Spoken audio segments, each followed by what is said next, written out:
It has arrived. The 2019 MLS season is now upon us. For the next 9 months, the MLS will be here from March now to November to the new playoff format that I am not looking forward to. But coldest game on record this weekend. Last minute saves in LA. What else can we ask for the opening weekend?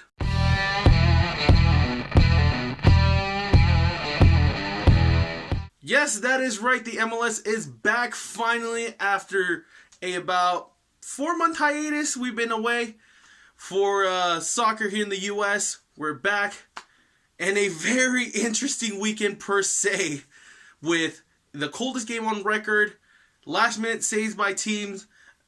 LA had a fantastic day, honestly, when it comes to getting victories. But before I get into all of that, let's talk about the first game of the full season. And it was a matchup between the Philadelphia Union and Toronto FC, who last year didn't have the best season as the defending champions. I believe they finished towards the bottom of the Eastern Conference table, if not the overall MLS table.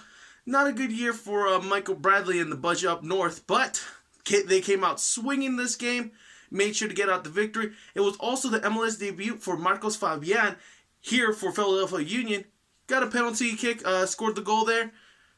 Not too shabby for Toronto. Philadelphia, still a work in progress. They are a team that's looking to be poised for the postseason. They're going to try to make sure they can put themselves in position. I don't think they're one of those teams that can be up there competing for the top spots of the Western Conference, but they're going to be like middle towards the bottom seeds, which I was talking about the MLS playoff system later on. But now going on to Toronto. Toronto seems like a better team what they were last year, but first game of the season, they got a victory. Very important for them, especially knowing that last year was a very, very terrible year as a defending champion. But that being said, hopefully they can turn that around this season. First victory, pretty awesome for them. Next match I'm going to talk about is the Orlando City SC versus New York City FC. Got to make sure I get those right. Great matchup from them always. Another debut for another player, Nani, Portuguese, making his MLS debut with Orlando City. Came out, made an assist for one of the goals for Orlando. In New York City,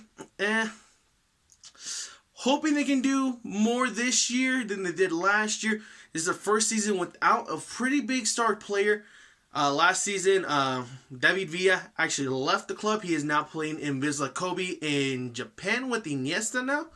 So that's going to be interesting to see how the dynamic in New York City is going to work now without that kind of presence in the club. I don't know what the team's going to be like now. I need to see more games, how they will function. A tie after losing such a great player, it's all right. But if we're looking way, way, way, way down in the road for them as a contender for the conference or the MLS Cup, I don't know yet, but we got to see what we can do, what New York can do without a star player. Now, Orlando has somebody to replace Kaká, who left about 2 years ago now, but I don't know if Nani can be that kind of player that Orlando wants. He hasn't been at that star power in Europe the last couple years, so I'd like to see what they can do, but it's going to be interesting what can happen. And then the coldest game on record for the MLS. Oh my goodness. It was the Snow Derby all over again in Colorado. It was a 3-3 tie between the Portland Timbers and Colorado Rapids. At first, the game didn't look like it was just going to get light snow. It was going to clear up. But as the game progressed, the whole field got blanketed. They had to stop the game a couple times to clear off the snow. You could see the pitch lines, just the goal box, the center line. It was amazing just to see the game. It was something else. But 3-3 tie, Colorado with the man less, able to come back. They were actually down 3-2 towards the end of the game, and they actually were able to get one more goal at home to tie it in the Snow Derby. Very hard hit for Portland Timbers. They could have gone out, got their first victory, but it was the last. It did not happen. But very promising for both teams. Both teams Timbers were actually coming off a pretty good season. Not their best, but they were up there contending for the Western Conference. They were never MLS playoff eligible. Not one of those teams you can see there. They were up there, but for the Rapids, this is very good seeing that they can fall behind in the scoreline and then be able to come back and compete to try to make sure they can get the victory. But very good game for both teams. And I don't know if we're going to get more games out in Colorado like that. There's a couple teams out here in the West Coast, some of the Western Conference teams that are in that area, that they will be kind of getting snow. But it'll be interesting to see more if we get more games like that. But, yeah. Also, just to round up Saturday's matchups really quick, it was pretty much Minnesota got a victory, Montreal got their victory, LA Galaxy beat Chicago Fire. Pretty interesting matchup there in LA. I didn't expect much from this team, but it looked like they are working forward with their new head coach, former Boca Juniors head coach. It seems like they have their stride, but I don't think they have a full stride of what they're going to do this whole season. I'm going to be interested to see what the head coach does with all these players, especially with now Zlatan at the helm as the coach, the captain. Oh my goodness, that's I don't even want to give him any ideas of Zlatan being a coach, but yeah, him as a captain and the head coach, it's gonna be interesting how their dynamic works on the field. Obviously, completely different dynamic when they're off the pitch and practicing all that. But it's gonna be interesting to see how they do all that, because Zlatan, for those who don't know, he's a pretty interesting character, to say the least. That's minimally saying what Zlatan is sometimes. But yeah, it's gonna be interesting to see. I'm looking forward to what LA does. But those are pretty much just a quick summary of the Saturday matchups. Oh, one last thing. I almost forgot about this. Cincinnati is the new team in the MLS, and they were hosted by Seattle Sounders. And I don't know how to say this. I'm being very genuine right now. Seattle Sounders last year, when they hosted LAFC for the opening. It seems like the last couple of years, Seattle's been the team to host the new expansion teams coming to the MLS. They have not fared well at all. I will admit this first, and I don't know if some Seattle people will admit this. Seattle has not been the best in the opening game. They've been there. They're not the best. But, oh, wow. Cincy, you have to do a lot of work if you really want to compete. A lot of people were afraid of this happening last year, with LAFC being kind of a per se, and I am not trying to insult any LAFC fans. I am personally a fan of the club. I support them, but they were considered like a Chivas USA, for those who can remember that kind of team.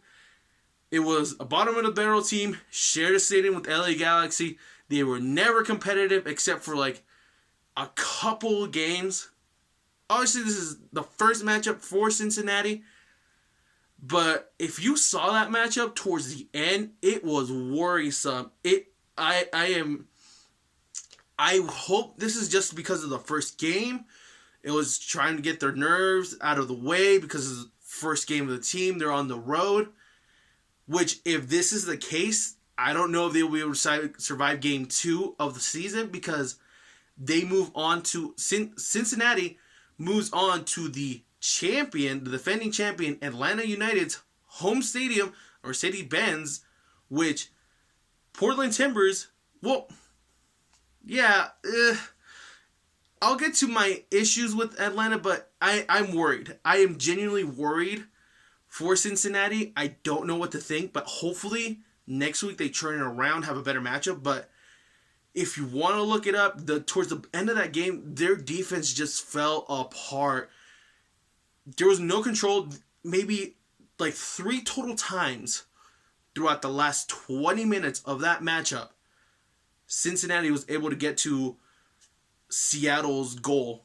It was something else to see. But for Seattle, pretty good game for you guys. You guys controlled that game. You went down early on 1-0, but Oh, you were not happy about that, so you decided to, per se, thrash the newcomer to the league. 4-1 was the final scoreline on that one. So it was a interesting welcome to the MLS for Cincy. I want to see them do good, but at the same time, just from seeing this first game, I don't want to throw any red flags up yet. I'll throw up a yellow flag, but I am genuinely a little worried heading into the season. I didn't know what to expect from Cincinnati, but hopefully they can do better, because the last couple of years, the two teams that have entered the league, Atlanta and LA, have made, in their 3 seasons combined, they've all made the playoffs, and Atlanta has a championship. So as an expansion team, Cincinnati has a lot of shoes to fill, big shoes to fill. But if they can't, I'm hoping they're not like a, it's not Chivas USA. They won't be a Chivas USA. They're not that bad per se. But I'm afraid they're gonna be more of an Orlando in like what Orlando was in season 3 of their inception into the MLS, the 3rd season there. But because Orlando wasn't the best team the last couple of years, but they're getting better. But it's kind of hard to see what Cincinnati can do. But I'm looking forward to, hopefully they give it a turnaround. I'm gonna keep an eye on them. Hopefully they give a turnaround, but if not, I'll be throwing a lot of red flags later on in the season when it comes to that. But Sunday's matchups, 2 games only, but very, very important games. Relying possibly later on in the postseason, maybe even the Supporter Shield.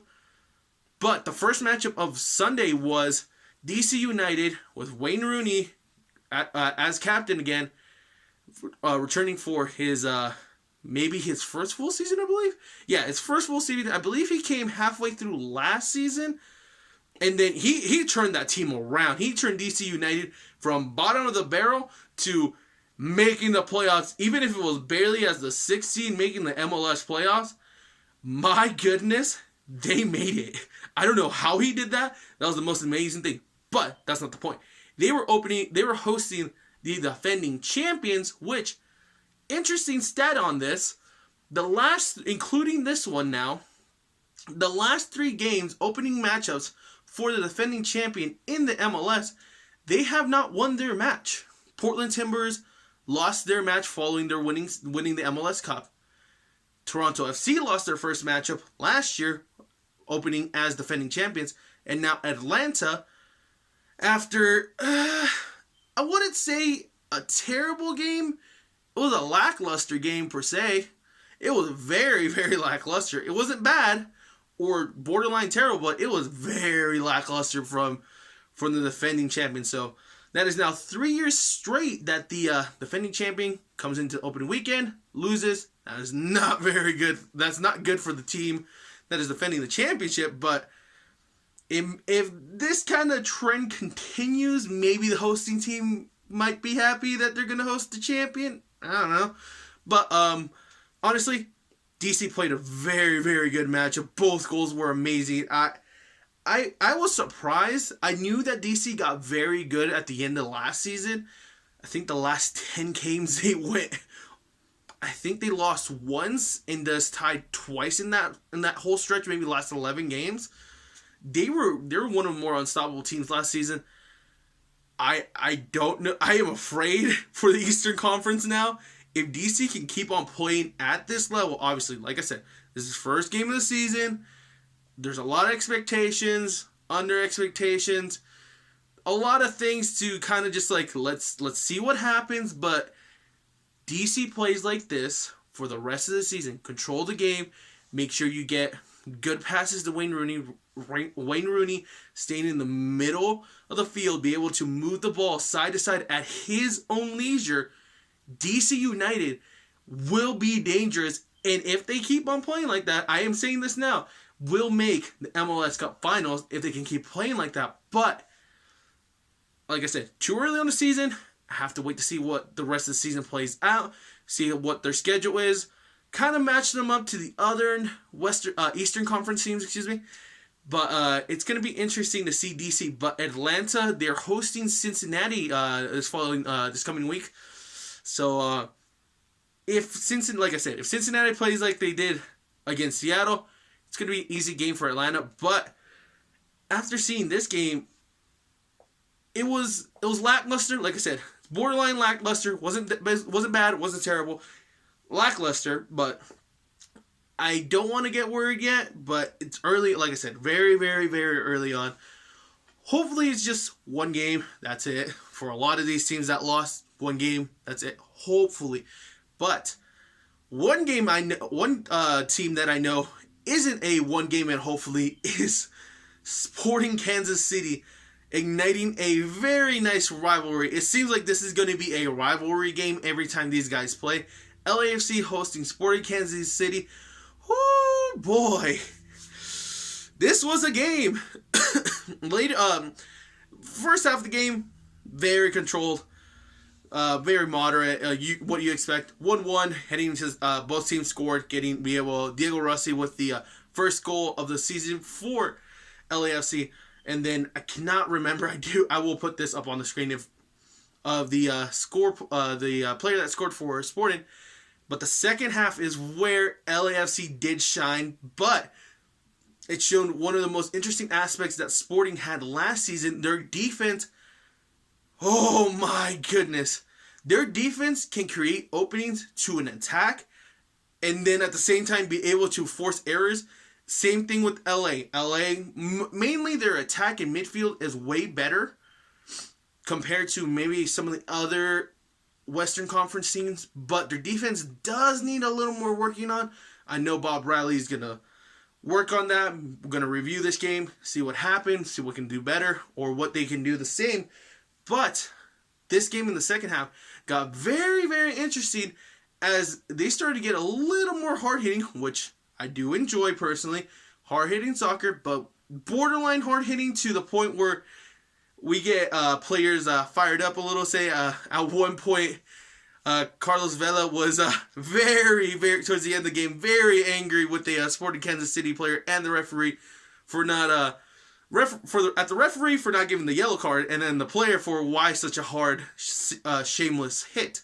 But it's gonna be interesting to see if they can keep that under wraps at Kansas City, because you don't want players being expelled, being suspended mid-match with a red card, which that did happen in the dying moments of this matchup, which is where everything got topsy-turvy. Oh my goodness, I really do recommend, if you want to see MLS actually shine at its brightest, go watch the last, 10 minutes of this game. I will personally say that it has been a while since I've actually screamed at my screen, as I watched my TV at an MLS game. I was very, very invested, if I was watching a European match, which I normally am invested in those matchups. MLS's style has progressed so far now where I kind of I get more invested now compared to, say, I was watching MLS back in 2011, 12, 13, even back to 2010, I wasn't that invested into the matchups. But if you kind of see that end of the match, it was both teams, obviously right before that, they were both hard-hitting teams. LAFC was getting very good attacks, but could not capitalize at all on those ones. But at the same time, Kansas City was putting spectacular defenses, just cutting away on runs on players, giving that little extra shove just to rile the LAFC players up to just get them out of their zone. And with a very, very, I have to give kudos to the LAFC Bank of America fans, stadium, everyone there. They make those games so, the community there, the environment, you get invested even if you're watching the game on TV. I was amazed. I was happy. This was a very, very good matchup. But, once the red card came, that's where the game actually began. Because once Espinoza was the player, he received the red card for Sporting Kansas City. He was sent off. And then out of nowhere, down a man, Sporting Kansas City was attacking and about to score on LAFC if it wasn't for Tyler Miller, who, since last season, I will say, has been one of the better goalkeepers in LA in the last couple of years. Yes, I am also including Jaime Pineda and whoever is the last two LA Galaxy goalkeepers. I know they've been switching a lot. I don't know what's that situation. Seems like they stuck with Birmingham right now, but that's a different story.